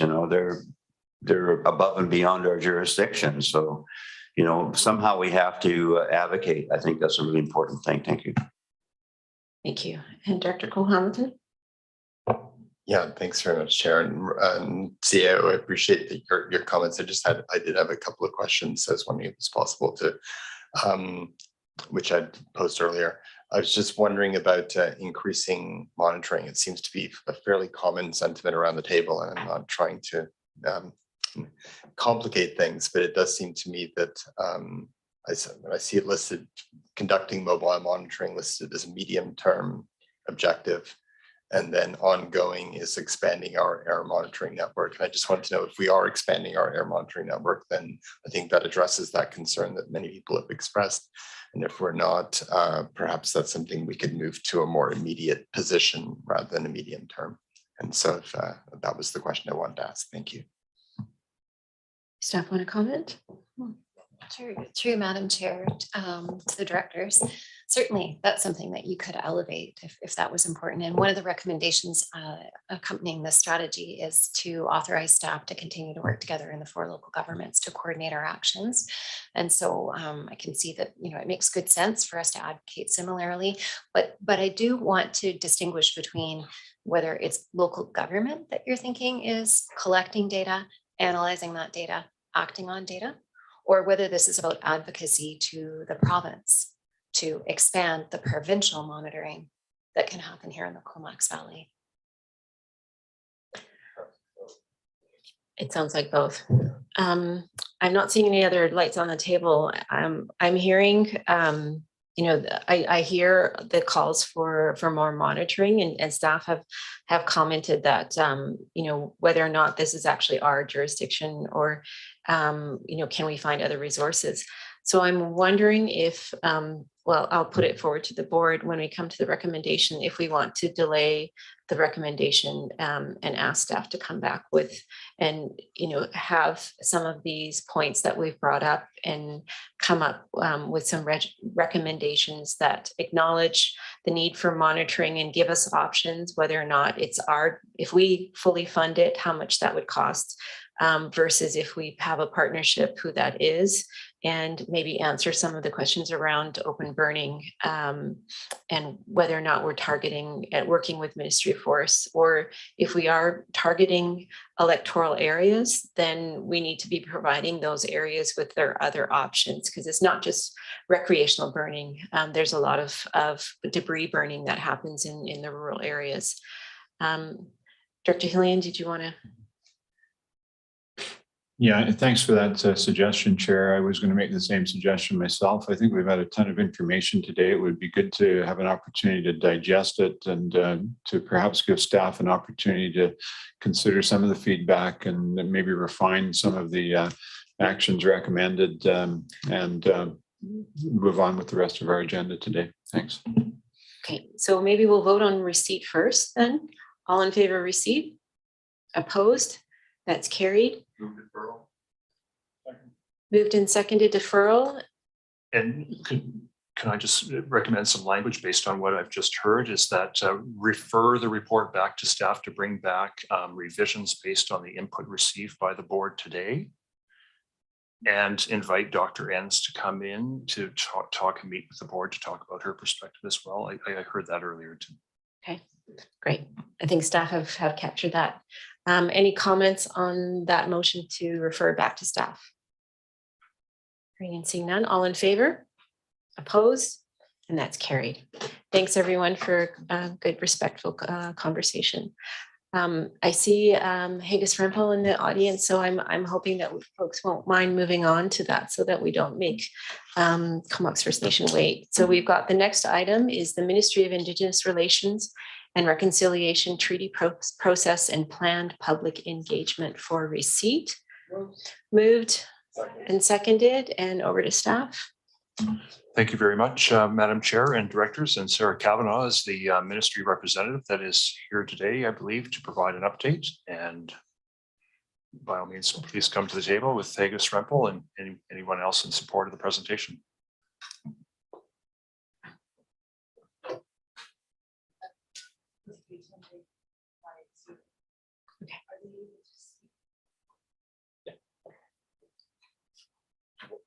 introduce them, Sarah, please. You just press the button.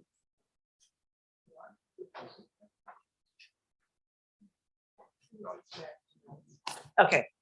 I'd like to thank you for providing us this opportunity to provide an update on reconciliation, treaty, and the Comox negotiations and our planned engagement. I'd first like to do a territorial acknowledgement. Very happy to live, work, and play in the unceded territory of the Comox First Nation. Today, I'm joined by Hegas Rempel, Chief of Comox First Nation. Good afternoon. Adi Cheput, Simet Tathkonami, Chichi Hathach, Shatathkwal, Atamsgaje, Chitet Napesht. Good afternoon, and thanks for having us at the CBRD this afternoon while Sarah presents on the Comox First Nation treaty process. And I am joined by my federal colleagues. I'm not sure if you can see them or where they are. They're somewhere. Okay. Oh, there they are. I'm not sure whether, maybe perhaps I will introduce them. So we have Michael Blackburn from the federal government, treaty manager. We have Nazrin Hismani, who's the negotiator, federal negotiator. We also have Melissa Quacksister, who's with Comox First Nation. And we have Rebecca Pence, who's our director, BC Director of Stakeholder and Consultation Engagement. Okay, so I'm going to do a brief presentation and then I'll open it up for questions and then we can move into in-camera if need be. Okay, so we can move to the next slide. I'm assuming I don't, yeah. So I'm going to start with some reconciliations not for wimps. Our future and the well-being of our children rests with the kind of relationship we build today. Two very respected chiefs. Next page, please. So reconciliation, what does that mean? We're building a new relationship with Indigenous peoples that has an awareness of the past, is built on mutual respect, a renewed fiscal relationship, and a commitment to action. So as Comox says, we are moving forward together. And this requires a participation from everyone. This is not just a government to government thing. It is something that's local governments, the general public, everyone needs to be involved. Okay, next one, please. So both Canada and BC are committed to this and have shown that commitment through the enactment for the federal government, the Bill C-15, the United Nations Declaration on the Rights of Indigenous Peoples Act. And in BC, the enactment in 2019 of the Declaration on the Rights of Indigenous Peoples Act. And in that act, we look to align our provincial laws with UNDRIP. We also have the ability in that act allows us to enter into shared decision-making agreements with Indigenous governing bodies. And that can be from collaborative management, shared decision-making, or it could be right to consent. So consent type decisions. We are committed to negotiating long-term agreements. Some of those might be reconciliation agreements, or in this case, treaties. So the goal is Indigenous self-determination and economic independence of Indigenous people. And we are going to partner together in these shared initiatives to improve the life of Indigenous people in this province. Okay. Next slide, please. So treaties, they are the most comprehensive forms of reconciliation. They recognize and reconcile First Nation rights. And just as a point, we talk about treaties now as being living arrangements. So if you think of the historical treaties, it was see, release, and surrender. We have the 4 modern treaties that have been negotiated, and those are modification of rights. We've moved away from that, and we're now looking at what we call non-assertion. So the rights, the Section 35 rights are set out in the treaty. Any rights that are outside of it aren't asserted, but we allow something called an orderly process. So over time, if new rights are determined through the courts, whatever, they can be added to the treaty. So it's a living document now. It's no longer a divorce, it's a partnership. Okay. And in these agreements, we have self-government, lands and jurisdictions over that, natural resources, forestry, water, groundwater. We have the ability to have shared decision-making agreements with First Nations, and we have a new fiscal relationship with First Nations. So both Canada and BC are committing to this new fiscal relationship that will provide much more stable funding for First Nation governments. Okay, next please. So in terms of Comox treaty negotiations, we've been in these negotiations for almost 30 years. It's been a long time. We signed an agreement of principle 10 years ago, and in that identified the rights and obligations and interests in lands and resources. But that was just kind of the basis of what we're trying to finalize now. In 2019, we signed an agreement to revitalize the treaty negotiations to try and conclude them in 2 years. Because of COVID, that kind of slowed things down. We're at a point now where we're going to continue our negotiations, but Canada and BC are targeting a land and cash offer that will be a closing offer to Comox in the fall. Beyond that, we are then targeting what we call a chief negotiator's understanding. So that's the point where we reach an understanding pretty much on all the side agreements, the contents, the appendices. It's pretty much a finished document at that point. We internally then have to go ratify it before and seek approval to seek approval to initial it. Then at that point, Comox will go through their ratification process. And in that case, they take it to their members to vote on it. BC then subsequently does that, and then Canada. So we'll just go to the next screen and then we'll see the kind of timeline. So this is the timeline. So even though the offer is going to happen in the fall, it doesn't mean suddenly the treaty's done. There's still a great deal of work that needs to be done. As I said, we have to go through the ratification process, and then we have all the internal implementation work, land surveys, all that type of thing. And then it finally becomes signed and becomes effective. Probably in this case, 4 years from now. And that's still very ambitious. But I think a lot of people think, is it done? Is it done? But it's not done yet. We're very close when you consider we've been doing it for 30 years. You know, we can finally finish it in 4, we're actually doing well. Okay, so the next slide. So here's the outline of Comox, a traditional territory. And you can see that the focus, even though it's large, the core territory tends to be in the Comox Valley, and then the Sayward and Salmon River area up north. Okay. So these are the agreement in principle lands. So this is up near the village of Sayward, where we have the Comox Reserve, it's purple, and the orange is the agreement in principle land. And then there's another parcel a little bit further down along the Salmon River. Okay, so this is just the agreement in principle. Next slide. So you can see the area of focus tends to be more down in the Comox Valley, and it's challenging to find land in the Comox Valley, Crown land, because of the E&M land grants. Whereas most of the provinces, 90% Crown land, 10% private, it's flipped here pretty much. It's 86% private and 14% Crown. So it hasn't been an easy task finding an adequate land package. And we've worked really diligently to get to one where we think Comox will accept. So these again are just the agreement in principle lands. So we've got up north, you've got the Williams Beach parcel. We've got Wood Mountain, the old Forbidden Plateau. We have one near the base of Mount Washington. And then down a larger portion of the land, so we're around Piercy Road. And then the bulk of the lands are down in the Union Bay area. So that orange portion is currently Comox's woodlot that was offered, and another small portion below. The pink is something the province purchased, Sage Hills, at the same time around 2012. And that will be part of that closing offer. Okay, next one. So the actual treaty will set out Comox ownership and jurisdiction on the lands. They're going to have lawmaking authority over management, zoning, development of their lands. And again, because it's a different environment in this area versus the rest of the province, most of the lands will be considered private, except those specifically designated as park or public land. So Sandy Island, so Tree Island would continue to be as a park. DL7 down in Union Bay, some of it's being identified as conservation area, and some of it is green space. And that will go, some of that will happen too with the lands that we intend to offer. Okay, next slide, please. So self-government, it's in treaty. So the treaty will recognize Comox's right to self-government and make laws. And it's not that day after the effective date, Comox draws down all the laws. They do it when they are prepared to do that. So it's not all of a sudden, they can draw them down over time as they see fit. But in the interim, federal provincial laws still apply. So there's not a vacuum, okay? And if we go to the next slide. So these are some of the lawmaking authorities that Comox will have over. And because what we have is what we call a concurrent law model, Comox can make a law.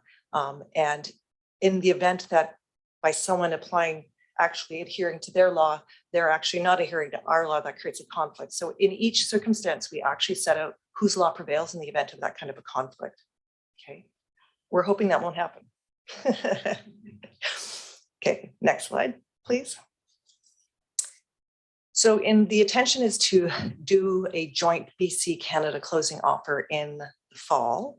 In advance of that, we really want to do a lot of public engagement and outreach and get input from the public and any stakeholders that might be involved. So we have already, if we look at where we've already started planning. This is part of our beginning stage of the outreach. So we are launching hopefully a website within the next 2-3 weeks. That'll direct people to at least the agreement of principle, and as more information comes in, we'll add more to it. We're going to send out letters soon to adjacent land property owners who the land might be adjacent to properties that we're considering for the final offer. We are going to be doing events for the next little while. So Comox and BC will be attending Market Days in Cumberland, Union Days in Union Bay in June, hopefully Canada Day in Courtney, and Nautical Days. We're going to set up a booth, information to try and do that initial outreach to get people knowing what a treaty is and getting excited about it. And then we're probably going to be doing some open houses to try and get more in-depth engagement with people and have online feedback. So we're really looking at ways to try and do as much outreach as possible between now and September. That's the goal. Next one, please. So some of the things that we're thinking people are going to want to talk about are some of these: public access to lands, water management, wildlife management, taxation, what's self-determination, private property access. So there might be a property that might have more difficulty getting to their property now. So we're going to have to make sure we know about that. There's an easement in place or a right of way, cultural heritage sites, arts and culture, and then just basically trying to get the public involved in reconciliation. Okay. And so the next one, please. So in summary, we are looking at doing this published engagement from May to September, doing the closing offer hopefully in the fall, and then initialing in 2023. Ratification will take a couple of years, Comox, BC, and then Canada, and the treaty coming into effect in about 2026. We also hear too, because we want to get feedback from the directors here about other possible ways of reaching out, because we're still wanting to make sure we reach out to everyone that we can around this. So any opportunity to provide us some feedback would be most welcome. Okay. And we'll give you some information as where you can contact us. And then the last slide will end on some quotes from reconciliation, not just words. Reconciliation is action.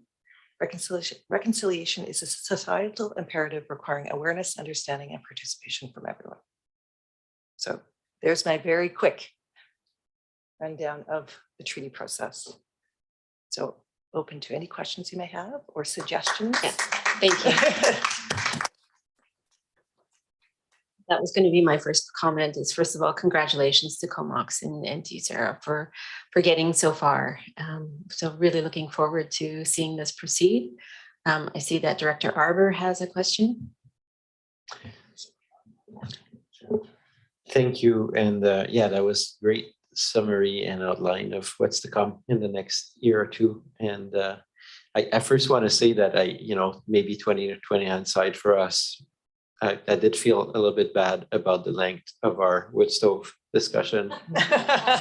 And the 2020 is maybe we should have had you first, but that was an important topic to us that's been hotly debated in the Valley. So excited.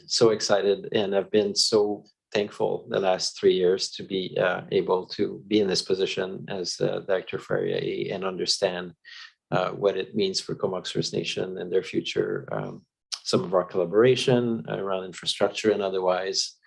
And I'm thrilled that you're going to be at the Union Bay Days in June.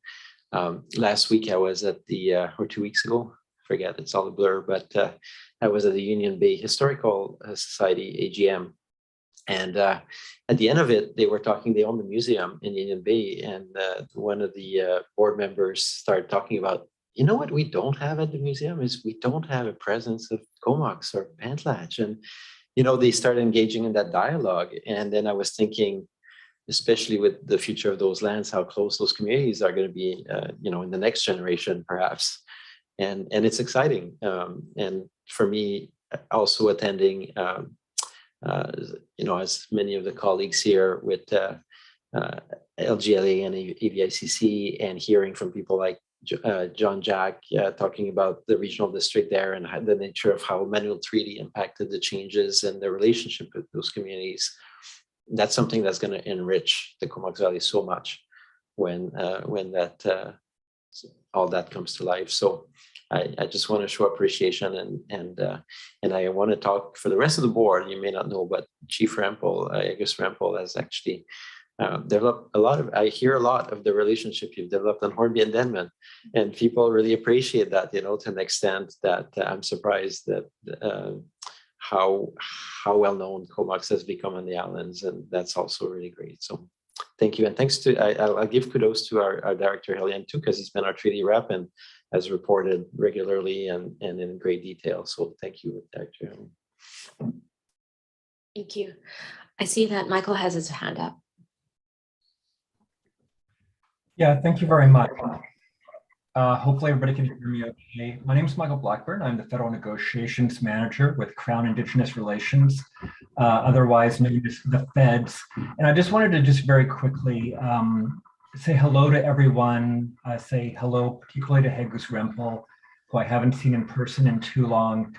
I want to emphasize how excited the federal government is about concluding negotiations with Comox. And unfortunately, because of COVID-related travel restrictions, I can't be there in person today.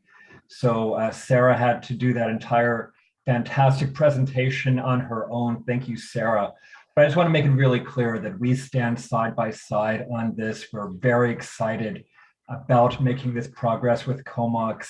And just want to make it really clear that although we can't be there in person, we are there in spirit and very excited about moving forward together. Thank you for that.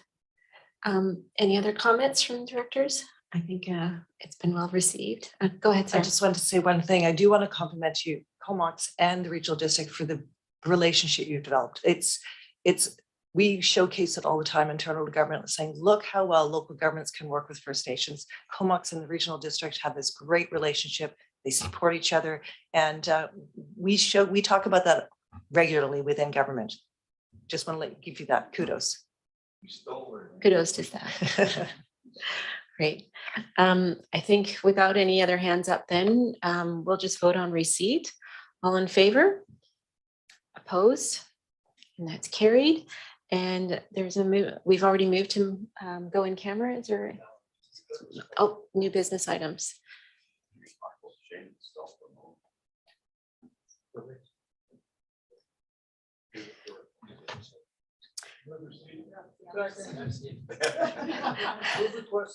Thank you. So we have an item under new business from Director Arbor, a letter to support him at FCM. Director Arbor, did you want to speak to that?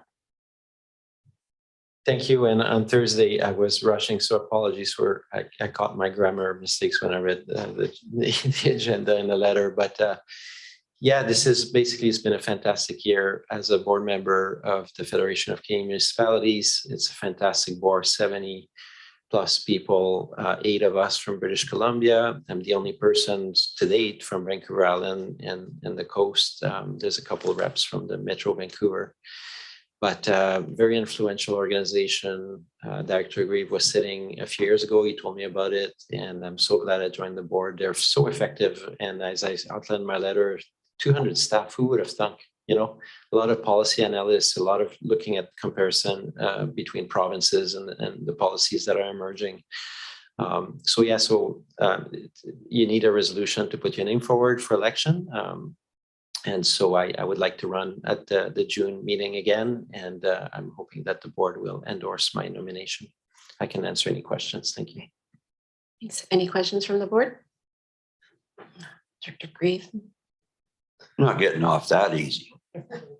No, I just wanted well, thank you for that, for acknowledging the fact I was you a few years ago, and I agree it was like the best of the best. So I'm going all the way to Regina just to vote for you. I mean, you know. All right. Seeing no other lights on, all in favor of receipt? Opposed, and that's carried. The requested action has been moved and seconded. Any comments? Seeing none, all in favor? Opposed, and that's carried unanimously. And we will move to in camera.